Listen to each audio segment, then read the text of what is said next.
All right, Paula Hancock's watching all of this for us from Seoul. Thank you, Paula. So the latest provocation from North Korea coming just ahead of President Trump's second overseas trip. He departs for Europe tomorrow for the G20 summit, where the president's meeting with Vladimir Putin might no longer be the main attraction. CNN's Nick Robertson live from Abu Dhabi. Nick, good morning to you. Meetings between the president and several Asian leaders now very much under the microscope. How has the dynamic changed for the G20? Well, I think President Trump's tweet last night says it all. Perhaps China will put a heavy move on North Korea to end this nonsense once and for all.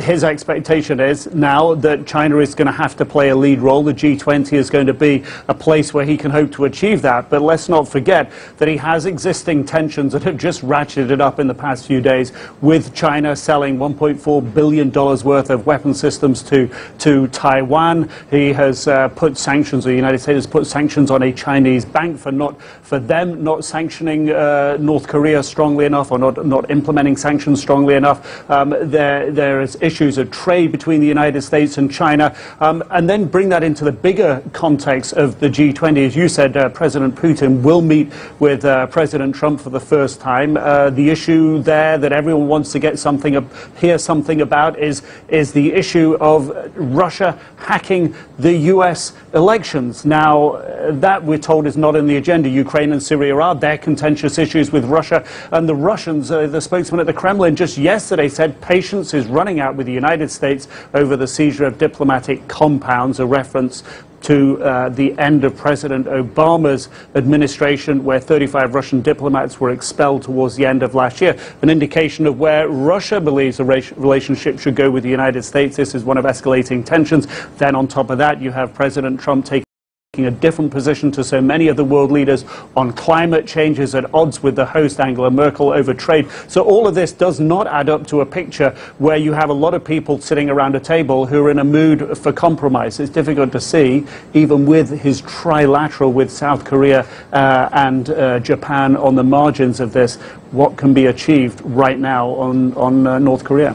Fascinating dynamics ahead of the G20. Nick Robertson, thank you. So let's discuss these latest developments with Jason Russell, contributors editor for the Washington Examiner, live via Skype for us this morning. Nice to see you. Thanks for joining us bright and early on this holiday.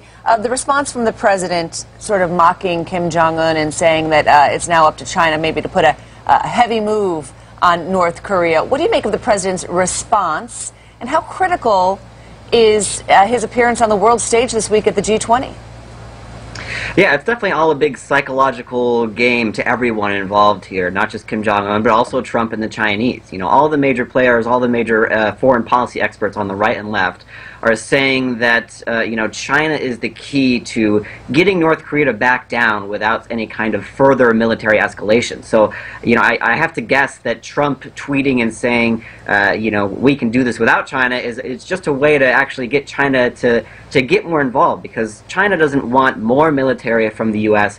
in that area. They want, you know, the U.S. to be out of there. So, you know, if they can get you know, the U.S. to stay out of there by ratcheting up pressure on North Korea, then Trump's hope is that China will do that. Now, will that be the focus at the G20? Yeah. We'll see. You know, it's going to be very interesting to see if Trump can stay focused on foreign policy. You know, he did that in the past in his first trip abroad in May, but it's a whole new ballgame when you're actually meeting with Vladimir Putin himself, especially given all the, you know, Russia collusion investigations going on here in the United States.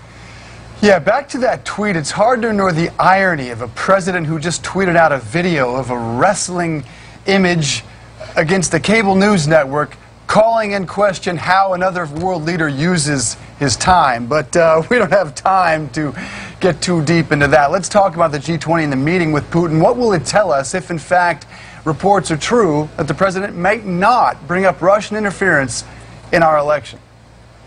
Well, it'd be surprising. I mean, I assume that, you know, Trump is kind of has a one-track mind on that Russian investigation. It's hard for him to let go of that. You know, I have to imagine that he'll at least privately say something to Putin, you know, if there's anything you can do to help me out, any evidence you can release that you weren't involved or you know, had no connection to my campaign, then do that. Or if something did go on, then I imagine he'll have to say, you know, do a better job of hiding your role in this or whatever.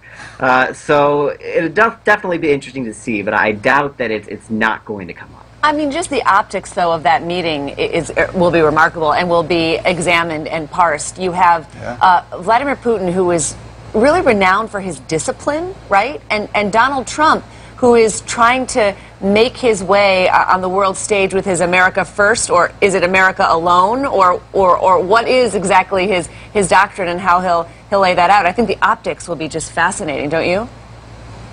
Yeah, exactly. No, I mean, obviously Trump and Putin have been, talked about together for a long time. But to see them together in the same place for the first time will be interesting. Is Trump going to be tough on Putin? Is he going to be friendly? For a long time he's been saying that he wants to be friendly with Putin, that he wants the U.S. and Russia to be friendly with each other. So will this be the first meeting in a series of meetings that lead to a sea change in Russia-U.S. relations?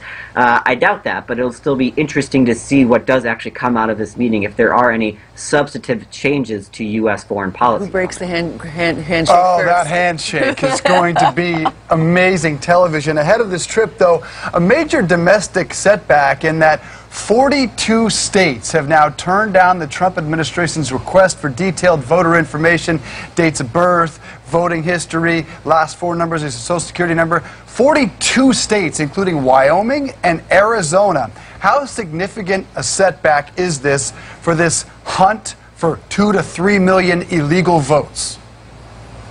Yeah, I mean, it's a big setback. It's not just Democratic states that aren't doing this. Like you said, it's 42 states. That's a lot of Republican states, too, right, that are not going to give up this information. So, if you can't even get Republicans on board with this idea of cracking down on voter fraud, then it's going to be a big uphill battle to get this investigation, I guess, underway. And we should remind people the reason why there is this voter fraud commission is because the president, without any evidence at all, several months ago said that millions of people voted illegally, and he would have won the popular vote had it not been for all these illegal voters. And these attorney general and these state election officials have been saying, no, we don't have rampant voter fraud, and we did not have people voting illegally. Now 42 states refusing to hand over that information.